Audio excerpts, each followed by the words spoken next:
Hey everyone, Luke here, and I'm finally done.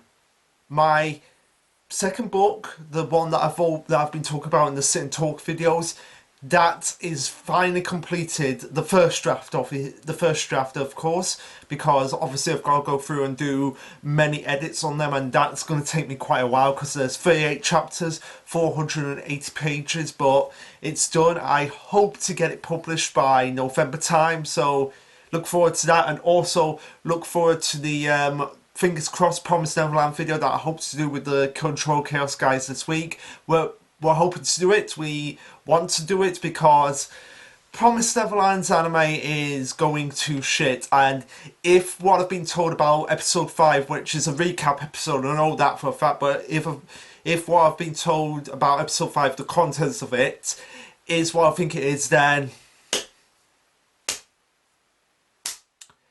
we've got some talking to do.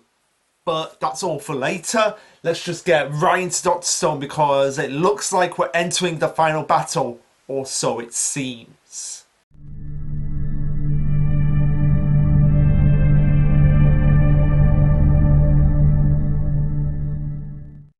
Okay, so this will be chapter 184 titled Fort Medusa.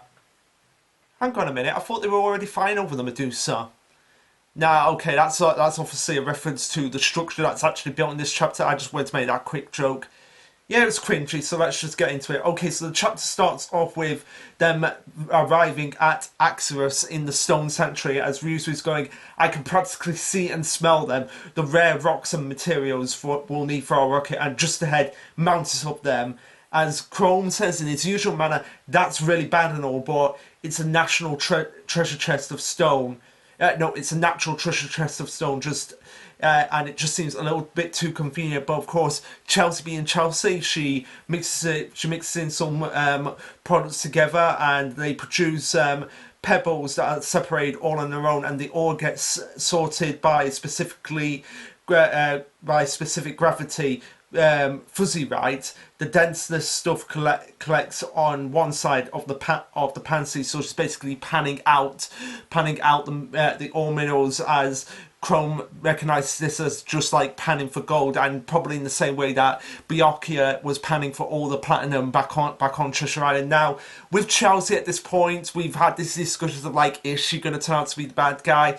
At this point, I'm not too convinced, because she would have had many opportunities at this point to do something like this if she really was going to turn out to be evil. But of course, Senku being Senku, we get an awesome image of him just acting like a wizard as he goes, that's exactly what Earth did over 10,000 years, giving rise to the miracle veins in Arax.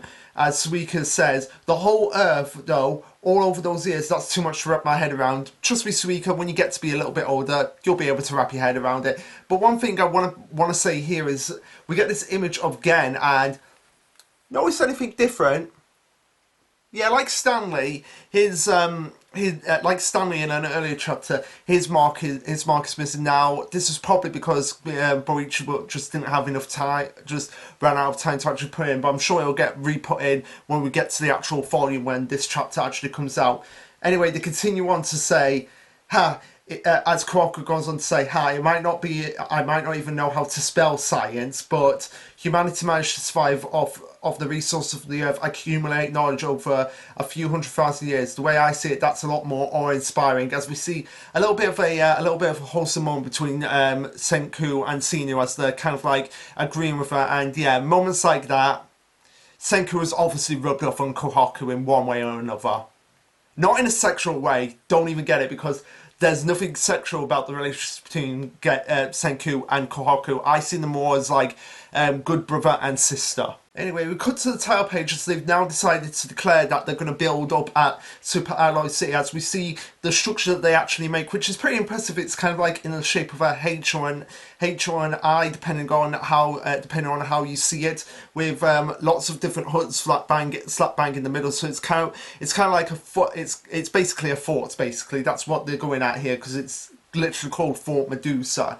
as Gen goes on to say, why did we construct this crazy fortified stronghold? And Senku brings up the obvious answer to this, that it's going to be for the final battle against Stanley, as everyone is freaking out and they're going, are these bad guys going to chase us all the way here? Did they figure out our location? How did they figure out our location? Maybe we should have better guards on standby. As Senku gets everyone relaxing, and he says he knows that Xenu has been contacting Stanley, and he knew that he was up to no good because he figured out that his claw was magnetized. And again, I just love how Xenu is actually being completely neutral in this regard, and I'd like to think that he is still testing Senku and Stanley at this point to see which side is going to come out on top and which side he will ultimately side with. So it's kind of like making it a bit of a challenge for the two of them. Well, because they've got to have something more to do than just like, we're going to rule the world. Because after you rule the world, what then? It's no fun. It's no fun in that regard. So I'd like to think that Xenu is still trying to test the both of them to see who comes out on top. As he goes on to say, you people plan to lure Stanley here, so I don't see the harm. And Senku goes on to say, you sped up the timetable, that's the harm. Of course, because we decided the ship right, which might be referring to the ship to actually get to the moon or the Perseus itself, because they bring up the fact that they actually do need the Perseus to cross the Atlantic Ocean, and it's their best and only option at this point. So they're going to beat Stanley and reclaim the Perseus. And meanwhile, he's out to murder them and reclaim Big Boss Xenu. So it's going to be like about to see who can reclaim the Perseus or who can reclaim Xenu. And even though the plan they come up with is pretty ingenious, we all know what happens in Doctor Stone. Because remember back on Treasure Island when they had an ingenious plan? Yeah, it didn't go well the first time, and we're going to get into that when we get into the end of the chapter. The chapter continues on by saying both sides have a score to settle as the finish line of our big race will basically take place in Super Alloy C. And I just love this line up here because we've got, on one side we've got Stanley, we've got Maya, we've got Radar Guy, we've got Grenade Beardy Guy, and we've got Shine, we've got two more flunkies, and then we've got Hyuga, Tsukasa, Senku, Chrome, Max, Kohaku, and Ryusui, and Suika of all people. I just love the fact that in many of these panels we always have Suika. Not just because she's my favourite character, I just love it how like she's probably going to be integral into this final battle, as I'll soon get into it. But anyway, we cut inside Fort Medusa as we see Hyuga and Tsukasa healing their wounds, because if you remember a few chapters ago when they first built the motorcycle, Stanley shot them in the arm. So they're pretty much saying like, how do you think the battle with Stanley will go out? And Tsukasa saying, the blood wound he put in your shoulder, it still hasn't healed, and neither has mine. And our only fighters now are Kohaku, Yukio, and Max. Okay, this is something I need to bring up here. It's like, since when was Max a fighter? Like, I know Party John's brought up that he's a bodyguard, but really, that's the same as a fighter. Yeah, I don't quite get that. I mean, I would have been more. I mean, this is one point where I would have taken Taiju over Max, because we haven't seen any evidence to indicate that Max is a fighter that can actually fight against Stanley of all people. Now I know Taiju, Kohaku, and Yukio probably couldn't fight against him, but again, Max, seriously. But anyway, that's besides the point. We had this great big debate on the Control Chaos Discord about this. But anyway, continuing on, they go on to say the squad that they have now versus the squad that Stanley has. Yeah, chances of them surviving at this point is slim to none, and their only hope lies in the Medusa machine gun, as we see a lot of Medusas being thrown over the fort. And they're saying throws like this won't work against Stanley's gang. Once our people will be sniped long before the enemy comes within radar, and not to mention the fact that Stanley can easily just shoot the Medusas themselves and they fail completely at that point. As the group starts testing out the Medusas by using various animals and traps to pretty much get an idea of like how this battle with Stanley is actually going to go down, which again, I love the strategy that's being taken up in this chapter of how they figure out like, okay, is this plan going to work? Do we need this backup plan? Do we need that backup plan? And again, I love that pretty much the entire cast, with the exception of a very few, actually are getting something to do in this chapter, because it's usually like six or seven out of the 15 that are currently part of the main cast, 15 or 17 part of the main cast. But now pretty much everyone's getting a chance to shine, with a fair few exceptions. One of the most notable being Francois, but of course she's off providing food and warmth and comfort for the team. But anyway, as they continue to test the devices by putting them next to a speaker and yelling 50 meters 1 second, it's pretty much establishing that they better prepare extra traps just to be safe, and and their strategy will depend on the quantity, how many of these traps can they prepare. And to reactivate the Medusa device, they'll need more diamonds, which of course they're able to mine instantly, because they're in Axu, basically the gold mine of minerals including diamonds. And they create an underwater meal to help polish the diamonds, and this way the bulk of the machinery will stay hidden underwater.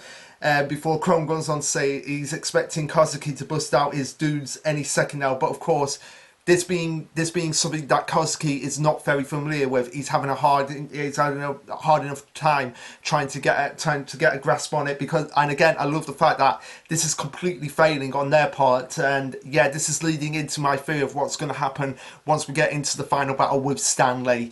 But anyway, continuing on, he goes on to say, as Kosuke is working with the devices, he goes on to say that the pieces are tiny now, and they don't think it's possible to open them without breaking them up. And the bad news gets worse, since they've got to replace the teeny diamonds, and even Joel, the pro watch technician, is facing an uphill battle with this stuff, which I'd love to see, like, after the battle, they cut back to Corn City to find out exactly what is going on after being able to create the diamonds, or are they actually going to go back to Corn City, pick everyone up, and then go back across the Atlantic Ocean, because it seems that they're going to be going to Math City after this arc, which I'm really hoping that that's in England.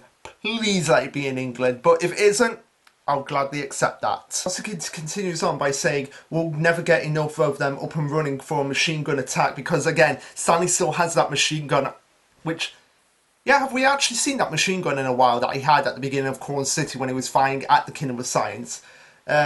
But anyway, that's besides the point. I just wanted to bring that up because he had that machine gun and it's not being used at this moment in time. So wherever that's gone, that remains to be a mystery as well. But anyway, Kazuki continues and says, in the time we have before the enemy shows up, who knows if we can make one or two of them. As we see Yukio firing one of the Medusas into the air via one of his arrows, and we see it actually going off itself. Right here. So yeah, right here. And Suiki goes on to say, so this is where we see the light and hear the vroom noise. And Senku's like, if only we had a brand new battery. Yeah. Before Taiju comes in and says, great, even one's enough if Yukio's archery can shoot that thing close enough to sap them. But Yukio goes on to say that this relies on knowing where Stanley and his people are suited, and by the time they're close enough for that, we'll be on the receiving end of their bullets. And again, Stanley's crew is wicked fast, so it's all about the timing in this battle, as well as the strategy that they're going to be employing. Before Chrome comes up with a really bad idea. He says bright idea, but let's face it, it's bad. It's bad. No, it's Taiju. Sorry. Chrome's bad idea comes in later. So it's Taiju who comes up with this idea of them actually going and running in and activating the device. So basically doing a suicide mission, which again, in all his glory, actually brings up, are you suggesting a suicide mission, dear Taiju? Before Taiju just gets really worked up about this and going, sure, since you can just revive me anyway, a few bullets won't slow me down. And Senku says there 10 billion% to shoot before you can even get in close enough. As Tsukasa goes on to say, bullets, no, a single headshot would finish you off. And yes, it was probably going to finish you off in Corn City if Luna hadn't upset and said, no, it's not Dr. Taiju, it's Dr. Senku. Anyway, this is where Chrome gets this idea, which is to say that he gets a flash of inspiration instead of saying he gets a bad idea. What if all of them got petrified? And this is something that even shocked Senku. Like, Senku wasn't even thinking about this idea, which again, showing Chrome really coming out of his shell and really surpassing Senku again and again, time and time again, each arc, because the look on Senku's face here just shows like, holy shit, I didn't even think of that, and for Chrome to think of that, oh my word. So anyway, the plan that Chrome has come up with is for all of them to get petrified, but have one of them step behind, and then once they're all petrified, they can actually revive them using the revive fluid. And they in the image they seem to be using Suika. So there's a lot of emphasis on Suika here being the one to actually step back and be the one to actually activate the device. And they go on to say that's a crazy enough idea to work, and with this strategy they can't possibly lose. Just one small little problem. This plan's going to fail to pieces if the Destiny Medusa order gets shot before giving the command.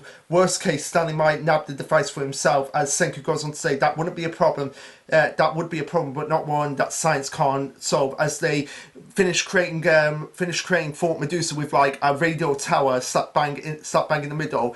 Not a radio tower, a watchtower, which has the Medusa surrounded by many different speakers, and the speaker needs connects to the mics, and it spreads all over the fort. The instant they're under attack, they're gonna give the command 3,000 meters. 3,000 meters, 1 second, and someone's just got to shout into one of those mics to make the Medusa go off. And Kuraka goes on for closer shots by saying the nasty calamity that wiped out humanity is now our personal guardian deity, and that's where the chapter ends. Okay, so what are my thoughts on the plan? It's going to backfire. That is my plan, because I said it in the last review. This has been going way too easy for the Kingdom of Science. Like, literally way too easy. So my guess is that Stanley is this is what I said on Twitter and Discord. Stanley is going to get there because he seems to be on his way at this moment, because he reached at the area around Alexei before the Kingdom of Science, but they were actually able to get there to the actual centerpiece to build up Super Alloy City. So my guess is that Stanley's going to get there. It's going to be awfully quiet, and he's going to be like, wait a second, no, let's step back a bit. Some of you guys go in first, and he sends in some guys as a decoy, like maybe Charlotte and Mr. Radar are sent in as decoy, and that's when Suika activates the device, and she makes a grave error, and everyone gets petrified except for Stanley and possibly the grenade Gandalf bearded guy, and she can only save one person, and that is Chrome, and or possibly Chelsea as well, so she can save two people, Chelsea and Chrome, and they have to get out of there, and maybe they'll get Ginryu and Matsukasa in on the act. So it has to be them five to actually save the day and trap Stanley, not petrify him, trap him, because again, I don't want him to be petrified, because that would basically be a repeat of what happened in Treasure Island. But again, like I said, this plan is going to backfire hard on them, because it's been going too easy for them, and they've been getting super lucky, which the Kingdom of Science are never lucky the first time. That's the thing we've always got to keep in mind. They're never lucky the first time. Nothing ever goes right the first time for them. So the fact that they've been this lucky up until this point, something bad's going to happen, and that gets me thinking that Stanley is not going to fall for the trap, and they're going to trap themselves in the same way that Ibarra trapped himself. But that's all I've got to say on this plan. Whether or not it will go down that road, but the fact that they were focusing on Suika being the one to stay by means that she's going to be integral in this final battle. But anyway, guys, what did you think of this chapter? I know it was quite a short one, but not really much to say in this, but about the chapter. It was just about getting everything set up basically for the big battle that's going to be happening. So what did you guys think of it? Let me know. Like, subscribe, comment, all that jazz. And this will be Lasher Luke signing off. Later, guys. And yes, I know I'm getting a haircut next week, so just bear with this hair, because oh my god, it's quite long. And I am getting a haircut next week. Somebody in my family's going to cut my hair, so this will all be gone next week. So later, guys.